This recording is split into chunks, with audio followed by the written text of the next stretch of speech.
आपका फिर स्वागत है। आज हम बात कर रहे हैं चेक बाउंस संबंधी कानून पर। बातचीत के लिए हमारे साथ हैं अपर सत्र न्यायाधीश भोपाल श्री अजय सिंह ठाकुर जी। अजय जी, कार्यक्रम कानूनी सलाह में आपका बहुत बहुत स्वागत है।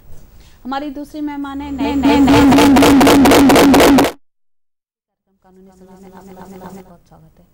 दर्शकों, जैसा कि हमारा आज का विषय है चेक बाउंस संबंधी कानून, अक्सर ये देखने में आता है कि कई बार लोग चेक दे देते हैं और फिर वो बाउंस हो जाता है और उनको ये पता नहीं होता कि जो लेने वाला है उसे ये पता नहीं होता कि चेक बाउंस होने के कितने दिन में उसको क्या कार्रवाई करना है, और जो देने वाला होता है उसे भी कई बार ये जानकारी नहीं होती कि उसने जो चेक दिया है उसमें उसको क्या क्या सावधानियां रखना चाहिए और चेक देते समय किन चीज़ों पर खासतौर से ध्यान देना चाहिए। और चेक यदि बाउंस होता है तो कहाँ आप केस दायर कर सकते हैं, किस तरह से आप उसमें क्या क्या चीज़ें लगा सकते हैं, क्या प्रक्रिया होगी, आज हम इसी पर चर्चा करेंगे।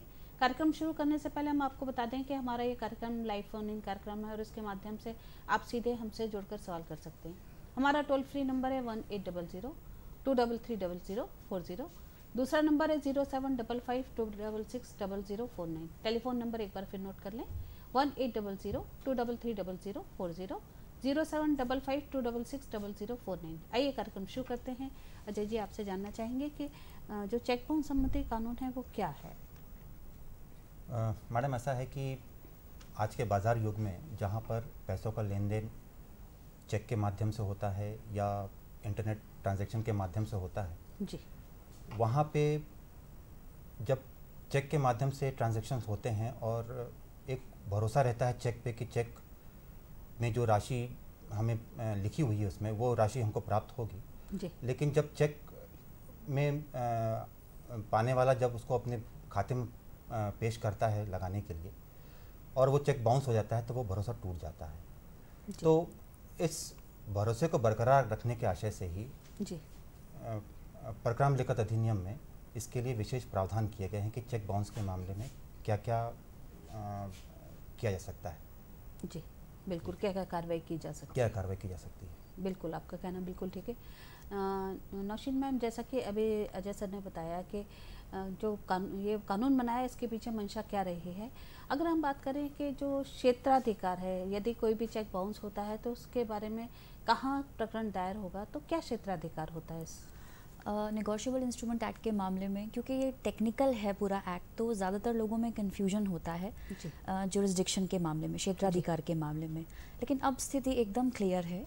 अब जहाँ से जिस बैंक से चेक जो है वो बाउंस हुआ है वो उस क्षेत्राधिकार के अंदर आएगा। जैसे अगर अपन भोपाल के दर्शकों के लिए अगर अपन एग्जाम्पल बताना चाहें तो मान लीजिए सपोज टीटी नगर में कोई बैंक स्थित है और वहाँ से कोई चेक अगर बाउंस हो जाता है तो टीटी नगर थाने का जुरिस्डिक्शन होगा और डिस्ट्रिक्ट कोर्ट में टीटी नगर थाना जिस मजिस्ट्रेट के पास होगा नेगोशिएबल इंस्ट्रूमेंट एक्ट देखने के लिए, उनके कोर्ट में मामला लगाया जा सकता है। जी, आपने बताया कि जो क्षेत्राधिकार है वो अब जो स्थितियां वो जहाँ से चेक बाउंस हुआ है उसका जो भी नज़दीकी थाना होगा वहाँ से होगा। ये तो क्षेत्राधिकार की बात है। अगर हम समय सीमा की बात करें कि कोई भी चेक यदि बाउंस होता है तो कितने समय में प्रकरण दायर किया जा सकता है चेक बाउंस होने के? देखिए, नेगोशिएबल इंस्ट्रूमेंट एक्ट में टाइम लिमिट्स बहुत ज़रूरी हैं क्योंकि इसमें समय सीमा दी गई है। छोटे छोटे स्टेप्स पे वो सारे एलिमेंट्स को कंप्लीट करना ज़रूरी है। जैसे कि अगर चेक दिया गया है तो वो 3 महीने के अंदर पेश किया जाना चाहिए। चेक बाउंस होने के बाद उसकी 30 दिनों के अंदर नोटिस, लिखित नोटिस भेजा जाना चाहिए एक्यूज्ड को जिसका चेक बाउंस हो गया है। अगर सूचना मिलने के बाद 15 दिन के अंदर वो भुगतान नहीं करता है राशि का तो तब कॉज ऑफ एक्शन अराइज होता है और 15 दिन से ठीक 1 महीने के अंदर इसमें कंप्लेंट पेश की जा सकती है। हालांकि इसमें थोड़ा सा फ्लेक्सिबल है कानून भी कि यदि इस टाइम लिमिट के बाद भी परिवादी बोनाफाइड तरीके से लेट हो गया है और वो बाद में पेश करना चाहता है तो इसमें एक लेट एप्लीकेशन लगा के सेक्शन 142 के तहत वो लेट भी पेश कर सकता है। और अगर कोर्ट को लगेगा कि ये जो लेट हुए हैं ये बोनाफाइड रीजंस की वजह से लेट हुए हैं तो वो लेट भी लिया जा सकता है। बिल्कुल, इस बीच एक कॉलर है पूना से, हम उनका सवाल लेते हैं। हरिचरण जी, कार्यक्रम कानूनी सलाह में आपका बहुत बहुत स्वागत है। बताइए क्या पूछना चाहते हैं?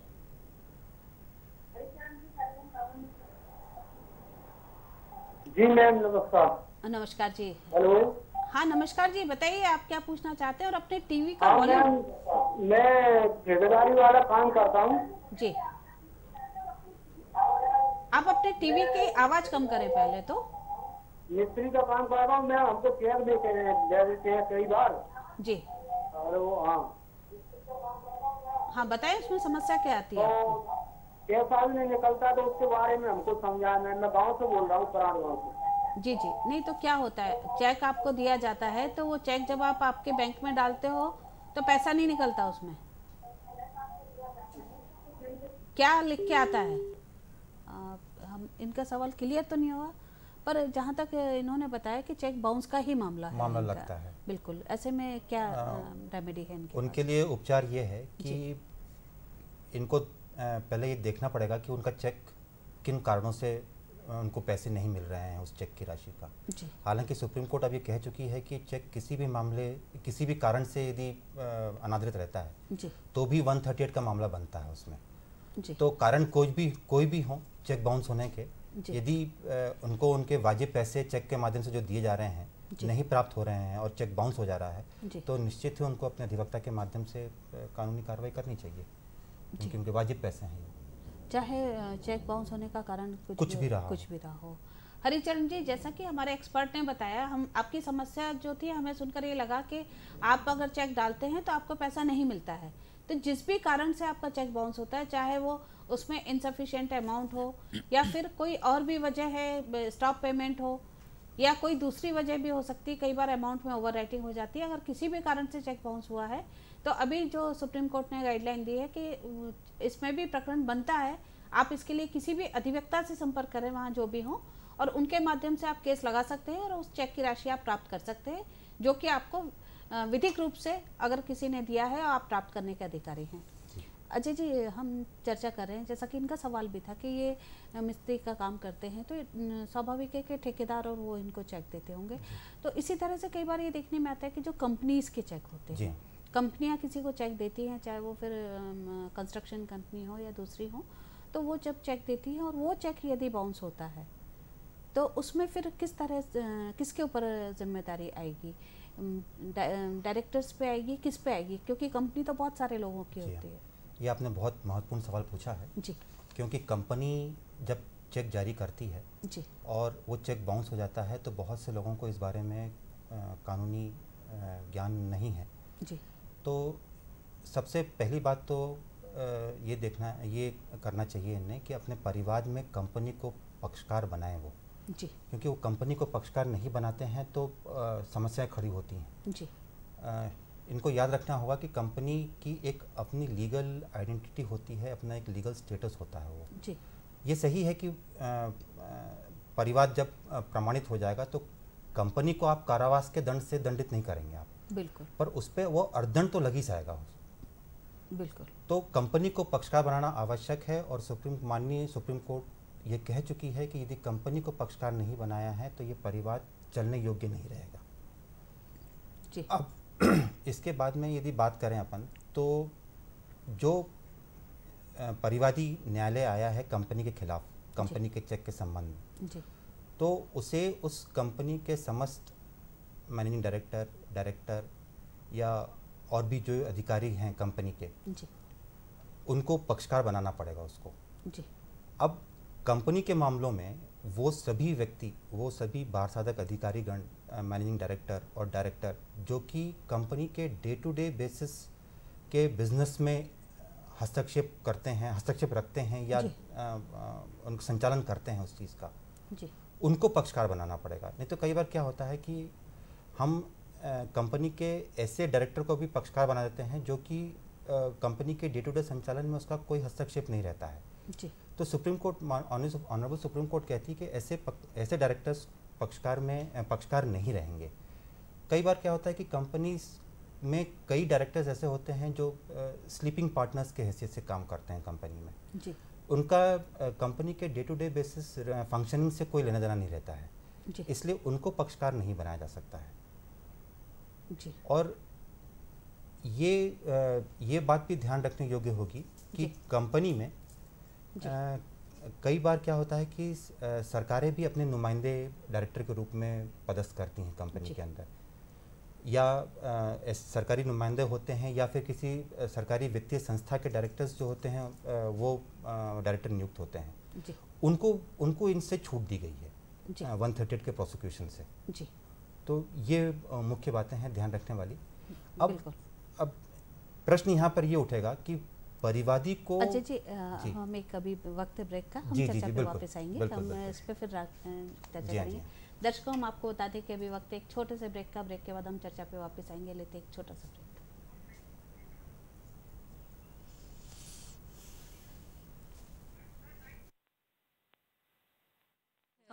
गलत है।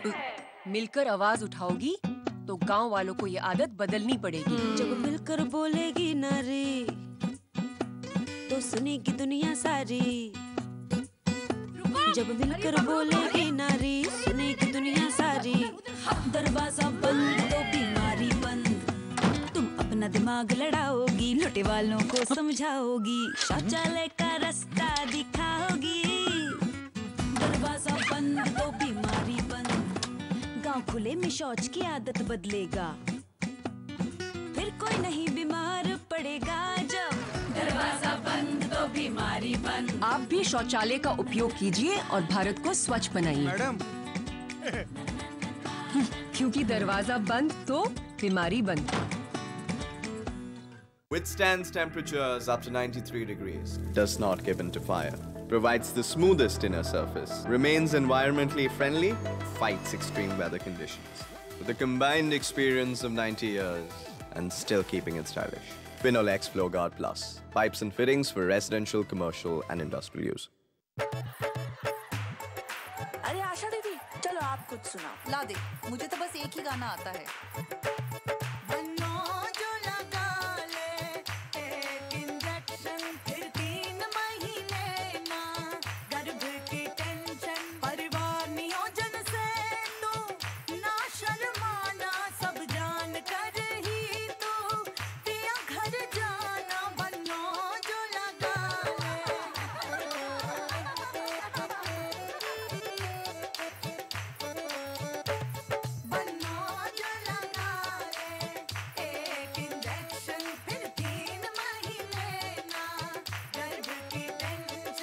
आधुनिक और आसान होते जा रहे हैं परिवार नियोजन के साधन, जैसे नया MPA इंजेक्शन।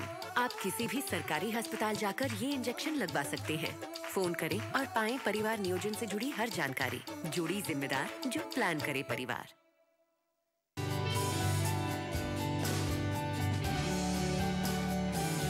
अपने उत्पादों, सेवाओं, सूचनाओं के प्रचार प्रसार के लिए DDMP के कार्यक्रमों की स्पॉन्सरशिप से जुड़ें। स्पॉन्सरशिप फीस ₹2200 से ₹11,500 तक, प्रसारण के समयानुसार। अधिक जानकारी के लिए दूरदर्शन केंद्र भोपाल के विज्ञापन अनुभाग से संपर्क करें। Email ID ddmpcom@gmail.com।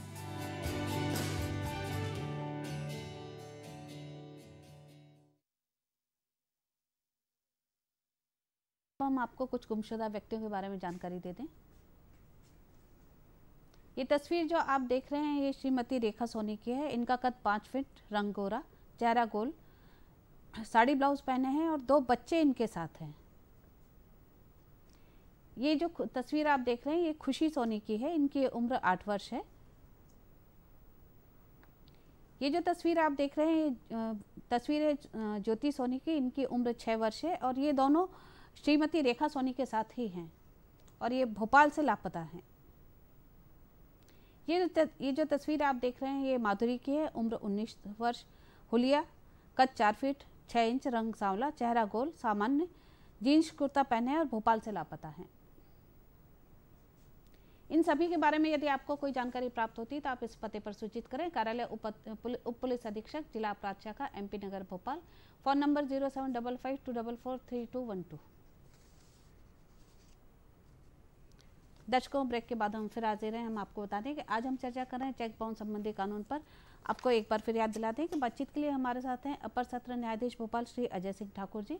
हमारी दूसरी मेहमान है न्यायिक मजिस्ट्रेट प्रथम श्रेणी श्रीमती नौशीन खान जी। चर्चा को जारी रखते हैं। अजय जी, ब्रेक पे जाने से पहले हम चर्चा कर रहे थे कि जो कंपनी के चेक बाउंस होते हैं तो उसमें किस किस पे दायित्व आता है। तो आप बता रहे थे कि किन किन को पक्षकार बनाना चाहिए और क्या क्या सावधानियाँ रखना चाहिए। एक तो पक्षकार बनाने वाली बात हो गई जी।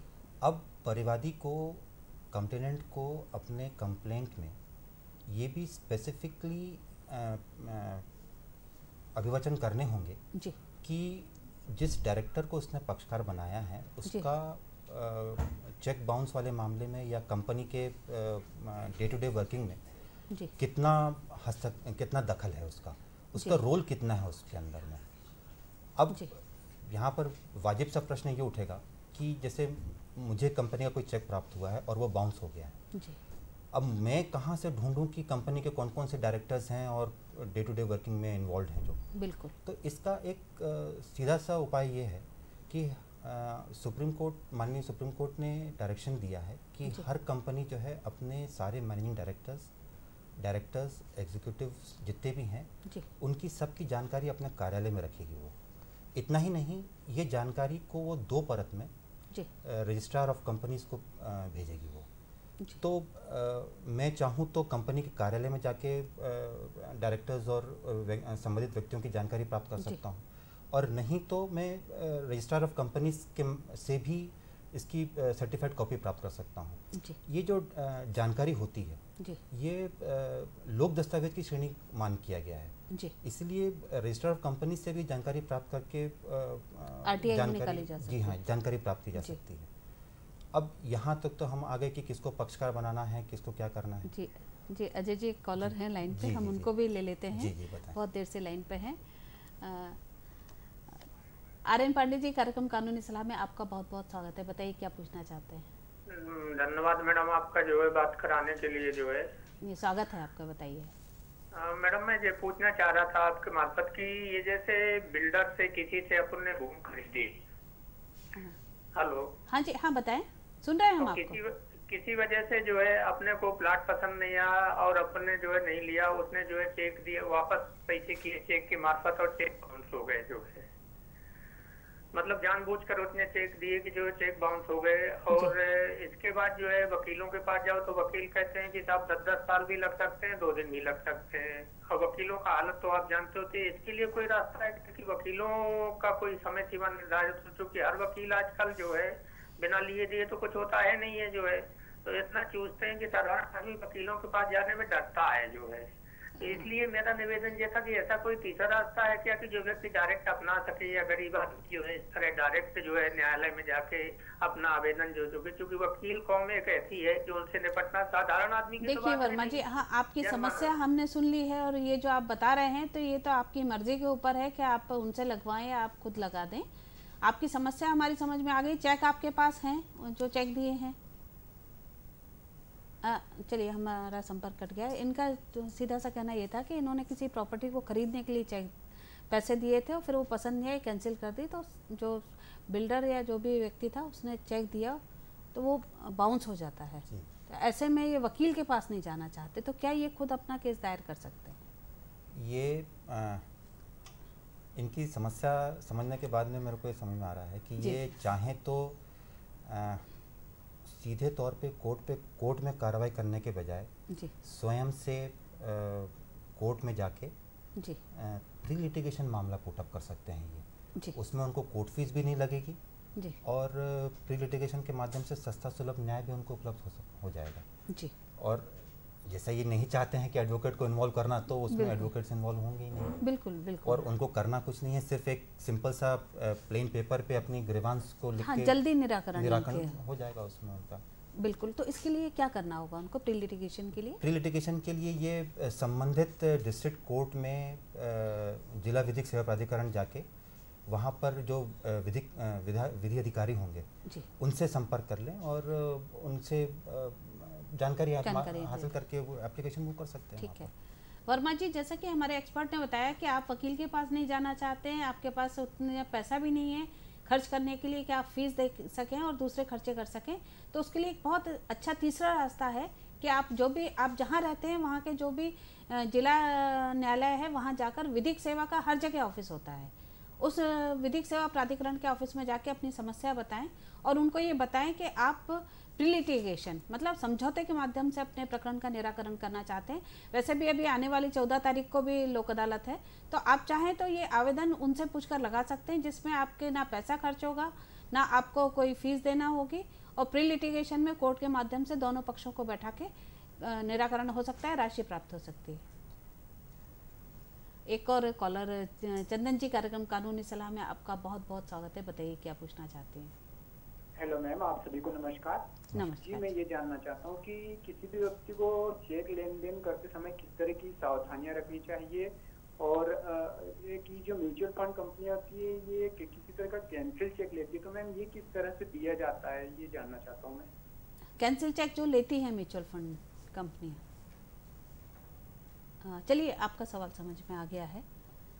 सर, आपने इनका सवाल सुना होगा कि सावधानी है पहला, और जो म्यूचुअल फंड में जो कंपनियां कैंसिल चेक लेती हैं, पेमेंट के लिए लेती हैं, अकाउंट पेमेंट के लिए पहले लेती थी, तो उसके बारे में जानना चाहते हैं। चेक देते समय की सावधानी की बात कर रहे हैं कि देते समय और लेते समय दोनों सावधानियां, कि जब देना है तो क्योंकि इनसे कैंसिल चेक मांगा जाता है कंपनी द्वारा, और कंपनी द्वारा जो इनको पैसा दिया जाता है यदि वो चेक से दिया जाता है, तो दोनों ही स्थितियों में इनको क्या सावधानी रखना चाहिए। चेक देते समय सबसे पहले बड़ी सावधानी आपको ये रखना है कि जिस दिनांक को आप चेक दे रहे हैं या जिस दिनांक का चेक दे रहे हैं आप, उस दिनांक को आपके खाते में चेक में वर्णित राशि है या नहीं, ये सुनिश्चित कर लें आप चेक देने से पहले। क्योंकि होगा क्या कि यदि आपने चेक दे दिया और आपके खाते में उस दिनांक को उतने पैसे नहीं हैं, तो आपके विरुद्ध जब न्यायालय में मामला पहुंचेगा तो आप ये बचाव रख सकने की स्थिति में कतई नहीं रहेंगे कि मुझे तो इस बात का अंदेशा भी नहीं था कि मेरे खाते में इतने पैसे नहीं हैं। ये कोई बचाव नहीं है। 1/3 नेगोशिएबल इंस्ट्रूमेंट एक्ट इस बात को ही तस्दीक कर देता है कि ये कोई बचाव नहीं है आपका। दूसरी सावधानी आप ये बरत सकते हैं कि आपने देखा होगा जब चेक में पे टू के आगे जो ब्लैंक स्पेस है उसके बाद में और बेयरर भी लिखा है या धारक भी लिखा रहता है, तो आप उस चीज़ को काट दिया करें। नहीं तो होता क्या है कि आपने जैसे मान लीजिए कि राम के नाम पे चेक काटा है और बेयरर को यदि आपने नहीं स्ट्राइक ऑफ किया और उस चेक को लेकर बैंक में राम न जाते हुए यदि श्याम चला गया और वो चेक बाउंस हो गया, तो वो श्याम के लिए भी आप 138 के लिए लायबल हो जाएंगे आप जी। ये बहुत बड़ी सावधानी बरतने वाली बात है, और बियरर को आप अवश्य काटें। तीसरी सावधानी आप ये बरत सकते हैं कि आप वो चेक को क्रॉस कर दें। क्रॉस करने से क्या होगा कि आप जिसको इंटेंड करते हैं वो चेक के माध्यम से राशि भुगतान करने का, वो उसी के खाते में जाएगा पैसा। जी, बहुत बारीक चीज़ बताई और किसी खाते में नहीं जाएगा वो पैसा। जी, बहुत अच्छी बात कही है कि जब भी चेक देते समय जो है वो ये सावधानी रखना बहुत ज़रूरी है। ज़्यादातर लोग इस चीज़ पे बहुत ज़्यादा ध्यान नहीं देते हैं कि उनको क्रॉस चेक ही देना है और जो धारक या वो लिखा है उसे काटना चाहिए, और कई बार उसका दुरुपयोग भी होता है, जैसा कि हमारे कॉलर का सवाल था। तो ये तो सर सावधानी हमको चेक देते वक्त रखनी है, पर जब चेक लेते हैं और इनका ये कहना है कि जो म्यूचुअल फंड में जो इनसे कैंसिल चेक मांगा जाता है, तो उसके पीछे क्या वजह है, और मतलब उसका कोई दुरुपयोग तो नहीं हो सकता? नहीं, वो कैंसल्ड चेक्स पेमेंट के अगेंस्ट में वो कंपनीज लेती हैं जी। मतलब तो इसका दुरुपयोग का मुझे कुछ दिखता नहीं है। उम्मीद नहीं है कि क्योंकि उस पर कैंसिल करके ही आप चेक देते हैं, तो वो जब आपने कैंसिल कर ही दिया उस चेक को जी, तो that can't be put up in the bank for payment for any purposes. जी जी, बिल्कुल आपका कहना बिल्कुल ठीक है। आपने बहुत बारीक और बहुत अच्छी जानकारी दी है कि किस तरह से चेक देना चाहिए। मैडम, हम बात करें कि चेक बाउंस संबंधी कानून में अगर दंड की जहाँ तक बात है तो किस तरह का दंड दिया जा सकता है? देखिए, किसी को चेक देना या किसी का चेक बाउंस हो जाना अपने आप में अपराध नहीं है। अपराध तो तब होता है जबकि जो 15 दिन का समय अवधि जो है उसमें अगर भुगतान नहीं किया जाता चेक बाउंस होने के बाद, तो इसमें जो दंड का प्रावधान है वो तो 2 साल तक की सज़ा हो सकती है और साथ में double the amount of cheque है, फाइन। साथ में इसमें कॉम्पनसेशन भी दिलवाया जा सकता है न्यायालय द्वारा, और कॉम्पनसेशन के लिए कोई लिमिट नहीं है, वो कितना भी हो सकता है। तो वो न्यायालय को देखना होता है कि एक पर्टिकुलर केस में फैक्ट सर्कमस्टांसेस के हिसाब से कितना होना चाहिए कॉम्पनसेशन। और दंड की बात अगर आप करें तो अभी बहुत ही अच्छा एक माननीय सुप्रीम कोर्ट का जजमेंट आया हुआ है जो मीटर्स प्राइवेट लिमिटेड वर्सेस कंचन मेहता। इसीलिए ये बहुत अच्छा जजमेंट है कि इसके कारण बहुत सारे लोग जिनके विरुद्ध ये मामले चल रहे हैं उनके पास ये अपॉर्चुनिटी है, क्योंकि उस जजमेंट में ये बताया गया है कि किसी भी स्टेज पर यदि आरोपी उपस्थित होता है और अपनी एक एप्लीकेशन लगाता है कि वो चेक की जो राशि है वो प्लस और जो अन्य खर्चे जो हुए हैं परिवादी को, जैसे कि कोर्ट फीस लगी है, अधिवक्ता शुल्क लगा है, ये सब जो रीजनेबल अमाउंट्स खर्च हुए हैं ये वो देने के लिए तैयार है। तो उस स्थिति में पहले ये था, जजमेंट के पहले ये था कि राजीनामा करने के लिए परिवादी की सहमति ज़रूरी थी, बट अब इस जजमेंट के बाद ये स्थिति है कि अब परिवादी की सहमति ज़रूरी नहीं है, लेकिन यदि न्यायालय को ऐसा लगता है कि ये जो एप्लीकेशन है इसके लिए जो सारी राशि देने को तैयार है, और अगर कोर्ट को लगता है कि इसमें प्यूनिटिव एस्पेक्ट के लिए जाना ज़रूरी नहीं है, मतलब कि सज़ा दिया जाना इसमें अगर आवश्यक नहीं लगता है, तो कोर्ट ये आदेश दे सकता है कि इसमें जो चेक राशि है वो प्लस जो अन्य खर्चे इसमें हुए हैं केस में वो अगर वो दे देता है, तो जिस दिनांक को वो ये राशि दे देगा उस दिन जजमेंट जो है उसकी प्रोसीडिंग स्टॉप कर दी जाएंगी और उसमें दोष मुक्ति या उन्मोचन जिस तरह की स्टेज होगी वैसा इसमें प्रक्रिया अपना ली जाएगी, वो इसमें हो जाएगा। तो ये बहुत अच्छा है उन लोगों के लिए जिनके खिलाफ मामले चल रहे हैं और ये जो ये चाहते हैं कि इसमें सज़ा ना हो, तो उसमें ये राशि जमा करके इस तरह की एप्लीकेशन कोर्ट में लगा सकते हैं और कोर्ट उसी समय प्रक्रिया को समाप्त करके उन्हें दोष मुक्त हो जाएंगे, केस खत्म हो जाएगा। बहुत अच्छी अपॉर्चुनिटी है, बहुत अच्छा डायरेक्शन है ये, इसका लोग लाभ ले सकते हैं, बिल्कुल ले सकते हैं जो लोग जिनके खिलाफ केस चल रहे हैं। जी दर्शकों, हम आपको बता दें कि अभी वक्त है फिर एक छोटे से ब्रेक का। ब्रेक के बाद हम चर्चा पे आएंगे, लेते हैं एक छोटा सा ब्रेक। सुमन बेटा, सब ठीक होगा, बस तू पहला घंटा याद रखना। हाँ, जरा ध्यान से।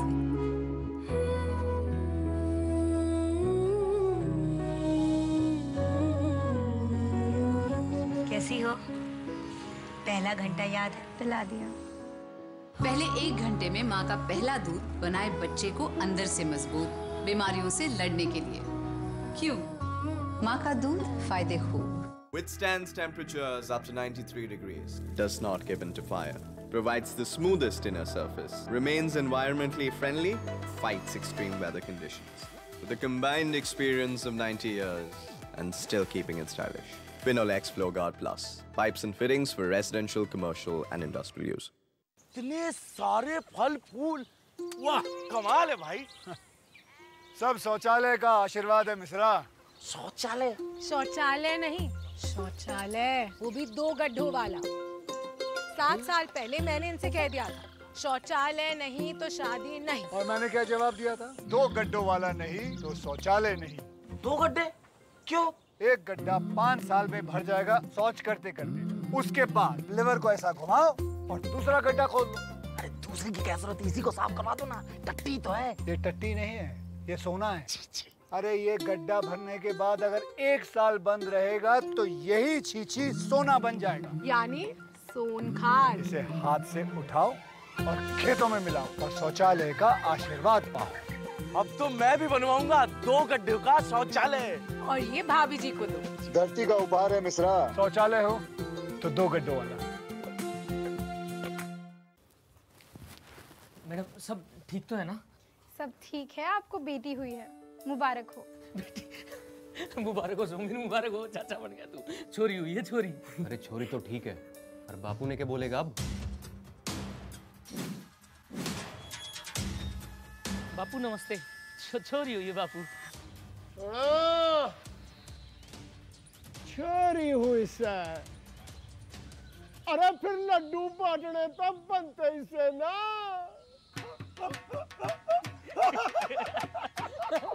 घर में बेटी होना किसी त्योहार से कम है क्या?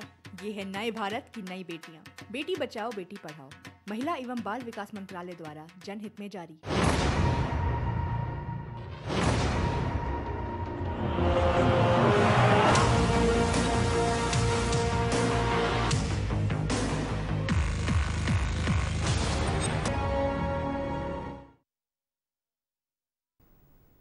दर्शकों, ब्रेक के बाद हम फिर हाजिर हैं। हम आपको बता दें कि आज हम बात कर रहे हैं चेक बाउंस संबंधी कानून पर। आइए चर्चा जारी रखते हैं। अजय जी, आपसे जानना चाहेंगे, थोड़ी देर पहले जैसा कि आपने बताया था कि क्या क्या सावधानी रखना चाहिए चेक देते समय, तो एक सवाल इसी से निकल कर आता है कि यदि मुझे किसी के कोई ड्यूज़ देना है और उसके लिए मैंने अपने किसी मिलने वाले या अपने परिवार के किसी दूसरे व्यक्ति के खाते का चेक दे दिया, और इन केस वो चेक बाउंस हो जाता है जी। तो ऐसी स्थिति में जिसके खाते का चेक दिया है उस पर लायबिलिटी आएगी या जिसने दिया है उस पर आएगी? जी। कानूनी स्थिति क्या होगी? इसमें दो स्थिति पर विचार करना होगा हमको जी। कि एक तो मैं ये जानता हूँ कि मैं मिस्टर एक्स को अपने खाते का चेक दे रहा हूँ ताकि वह अपना ऋण थर्ड पर्सन को अपना ऋण दे दे जी। यदि वो जानता है तब तो ऑनरेबल सुप्रीम कोर्ट कह चुकी है कि भले ही चेक ऐसे आदत दिया गया हो जी। उसमें भी 138 बनेगा वो, क्योंकि चेक बाउंस होने की दशा में दायित्व पूरा बनेगा जी।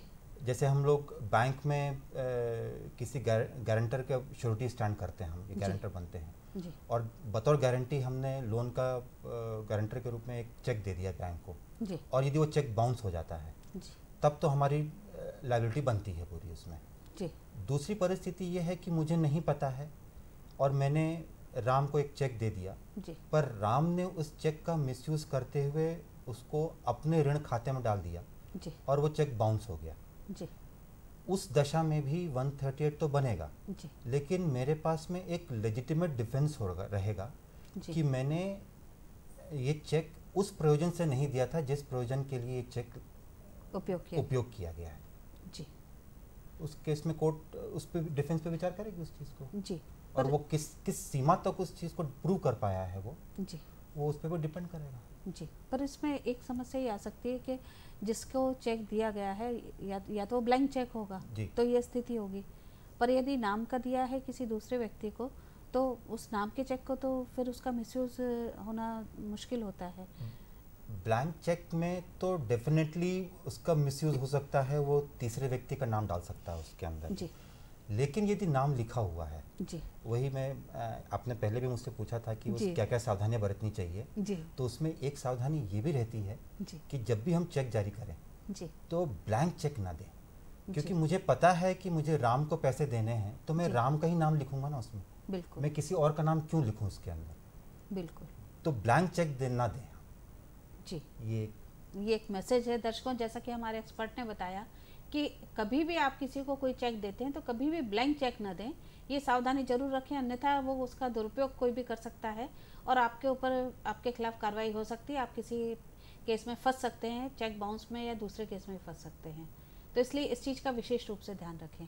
नौशीन जी, हम चेक बाउंस की बात करें, आपने थोड़ी देर पहले बताया कि जो सुप्रीम कोर्ट का जजमेंट आया है उसमें ये प्रावधान किया गया है कि जिनके भी खिलाफ केस चल रहे हैं यदि वो देने तैयार हैं राशि रीजनेबल अमाउंट तो प्रकरण कोर्ट का विवेक है वो ख़त्म कर सकती है। अब एक सवाल ये है कि क्या लोक अदालत के माध्यम से इन केसों का निराकरण किया जा सकता है और इसके बारे में लोगों में अवेयरनेस कितनी है? देखिए, चेक के मामलों में लोगों में अवेयरनेस कंपैरेटिवली कम है क्योंकि ये थोड़ा सा टेक्निकल एक्ट है जी। और जैसे कि अब 14 जुलाई को लोक अदालत होनी है जी। तो इस संबंध में तो मैं ये कहना चाहूँगी कि ज़्यादा से ज़्यादा तादाद में आप लोग प्रयास करिए कि जिनने भी मामले लगाए हुए हैं अपने चेक बाउंस के या जिनके ख़िलाफ़ मामले चल रहे हैं चेक बाउंस में, तो वो ज़्यादा से ज़्यादा तादाद में आके इसमें राज़ीनामा करें क्योंकि लोक अदालत में आप लोगों को क्या फ़ायदा होगा कि यदि लोक अदालत के अलावा अगर कई और दिन आप इसमें राज़ीनामा करते हैं तो इसमें 10% कंपाउंडिंग फ़ीस लगाने का प्रावधान है।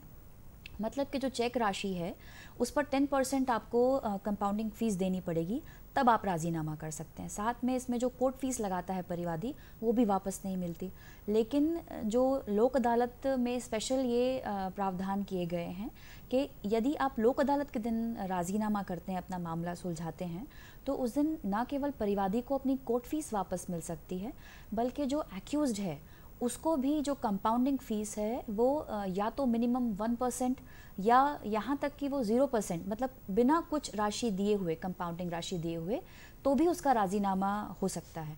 तो इसीलिए परिवादी के साथ साथ एक्यूज दोनों के लिए ही बड़े फ़ायदे की बात है कि अगर वो 14 जुलाई को आके अपना राज़ीनामा करते हैं तो दोनों को फ़ायदा होगा। इसीलिए ज़्यादा से ज़्यादा तादाद में आइए और उसमें राज़ीनामा करिए क्योंकि ये आपके फ़ायदे की बात है। इसके अलावा भी हर महीने के आखिरी शनिवार को स्थायी और निरंतर लोक अदालत की पीठ लगती है, उसमें भी यदि आप राजीनामा पेश करते हैं और राजीनामा करते हैं तो उसमें भी कोर्ट फीस वापसी का प्रावधान है। जी जी। दर्शकों, जैसा कि हमारे एक्सपर्ट ने बताया कि जो चेक बाउंस के केस हैं वो लोक अदालत के माध्यम से भी सुलझाए जा सकते हैं और उसमें बहुत सारे फ़ायदे जो केस लगाते हैं उनको आवेदक को भी दिए जाते हैं। कोर्ट फीस माफ़ हो जाती है, वो उतना पैसा आपका बच जाता है, समय बच जाता है और त्वरित न्याय मिल जाता है जी। तो जैसा कि अभी बताया कि 14 जुलाई को लोक अदालत है, आपके जो भी मामले हों आप उसमें सुलझा सकते हैं और आप अपने प्रकरण में त्वरित न्याय भी पा सकते हैं। बहुत सारे फ़ायदे का लाभ आप भी ले सकते हैं, जिनके खिलाफ केस चल रहे हैं उनको भी इससे फ़ायदा होगा क्योंकि वो भी उतने कंपनसेशन से बच जाएंगे। उनको भी जो पेनल्टीज़ लगना है, हैवी पेनल्टीज़ लगना है, वो उससे उन्हें भी राहत मिलेगी। अजय जी, जैसा कि अभी मैडम ने बताया कि जो सुप्रीम कोर्ट का जजमेंट आया है कि अगर रीजनेबल अमाउंट देने सामने वाला तैयार है तो केस ख़त्म किया जा सकता है। यदि किसी के खिलाफ एक क्वेरी थी कि यदि किसी के खिलाफ कोई ऑर्डर नहीं हुआ है ट्रायल कोर्ट से और वहाँ पर उसके खिलाफ डबल पेनल्टी कर दी, जो पैसा था उसका दुगना पैसा सामने वाले को दिलाया गया है। अब ऐसे केसेस में यदि वो अपील में आता है तो वहाँ पर अपीलांट कोर्ट में उसको इस न्याय दृष्टांत का फ़ायदा मिल सकता है, इस सुप्रीम कोर्ट के जजमेंट का। एक्चुअली अपील जब होती है दोष सिद्धि के खिलाफ जी, तो न सिर्फ दोष सिद्धि के बिंदु पर अपील होती है बल्कि दंडादेश के बिंदु पर भी अपील होती है जी। दंडादेश में जहाँ पर फाइन इम्पोज किया हुआ है जी, यदि ट्रायल कोर्ट ने माननीय उच्चतम न्यायालय द्वारा समय समय पे जो भी इस बारे में दिशा निर्देश जारी किए हैं कि किस प्रकार से फाइन का कैलकुलेशन होगा या जस्ट कंपनसेशन का कैलकुलेशन होगा, उससे हटकर यदि कंपनसेशन दिलाया गया है तब तो डेफिनेटली अपीलेट कोर्ट जो है उसमें हस्तक्षेप करते हुए एक तो रीजनेबल कंपनसेशन है जी, वो उसमें हस्तक्षेप करते उसको दिला सकती है कोर्ट जी। नौशीन जी, जैसा कि अभी सर ने बताया कि कोर्ट के विवेक पर है, चूँकि आप इस तरह के केसेस डील करती हैं तो जो लोगों में एक भ्रम है कि डबल राशि दिलाई जाती है। बहुत संक्षिप्त में जानना चाहेंगे, समय का अभाव है चेक बाउंस के केसेस में, तो ये क्या इससे कम राशि भी उसको दिलाई जा सकती है? अगर कोई जो अमाउंट की राशि है उस डबल ही कंपलसरी है एक्ट में या फिर उससे कम भी उसको दिलाई जा सकती है सामने वाले? देखिए, कोई भी पनिशमेंट जो है वो लिमिट तक बताई गई है। ये कोई स्ट्रेट जैकेट फॉर्मूला नहीं है कि डबल ही अमाउंट हर प्रकरण में आपको करना है, ऐसा ज़रूरी नहीं है। हर एक केस में जो पनिशमेंट होती है वो उसके फैक्ट सर्कमस्टांसेस के हिसाब से होती है, तो ये बिल्कुल भी आवश्यक नहीं है कि डबल ही अमाउंट होगा। ये हर एक केस के परिस्थितियाँ प्रकरण पे डिपेंड करेगा कि उसमें कितना फ़ाइन होगा। बिल्कुल आवश्यक नहीं है कि डबल अमाउंट दिलाया जाए। यदि अगर अर्लियर स्टेजेस पे किया जाता है राजीनामा या अर्लियर स्टेजेस पे, हाँ, अगर अर्लियर स्टेजेस पे होता है तो बिल्कुल आवश्यक नहीं है कि कोई डबल अमाउंट दिलवाया जाए। हाँ, मतलब ये डिपेंड करता है कि सामने वाला जी, फैक्ट्स और सर्कमस्टांसेस पे डिपेंड करेगा किसी भी केस के। जी जी, बहुत बहुत धन्यवाद नौशीन जी, आपने आज इस कानून के बारे में बहुत अच्छी जानकारी दी। अजय जी, आपको बहुत बहुत धन्यवाद, आपने बहुत विस्तृत रूप से इस कानून के बारे में हमारे दर्शकों को बताया और कंपनीज़ के मैटर्स में भी क्या क्या सावधानियाँ रखना चाहिए चेक जारी करते समय सारी जानकारी दी। दर्शकों, जैसा कि आज के कार्यक्रम में हमने देखा कि चेक लेते समय और चेक देते समय दोनों में ही बहुत ज़्यादा सावधानी रखने की ज़रूरत है, क्योंकि यदि आपने चेक देते समय सावधानी नहीं रखी तो उसका दुरुपयोग हो सकता है, आप किसी मुसीबत में पड़ सकते हैं। चेक लेते समय भी यदि आपने उसको ठीक से नहीं देखा है और समय पर कार्रवाई नहीं की है तो वो चेक आपके लिए बेकार हो जाएगा और आपको आर्थिक नुकसान हो सकता है। इसलिए हमेशा ये ध्यान रखें आप इस बारे में कि जब भी कोई चेक लेते हैं या देते हैं और कोई भी इस तरह की कार्रवाई होती है तो आप उसमें चीज़ों को ध्यान से देखकर ही आगे बढ़ें और तभी कोई चीज़ स्वीकार करें और दें। आज हम आपसे यहीं विदा लेते हैं, अगले अंक में फिर आपके सामने उपस्थित होंगे, तब तक के लिए आगे दीजिए, नमस्कार।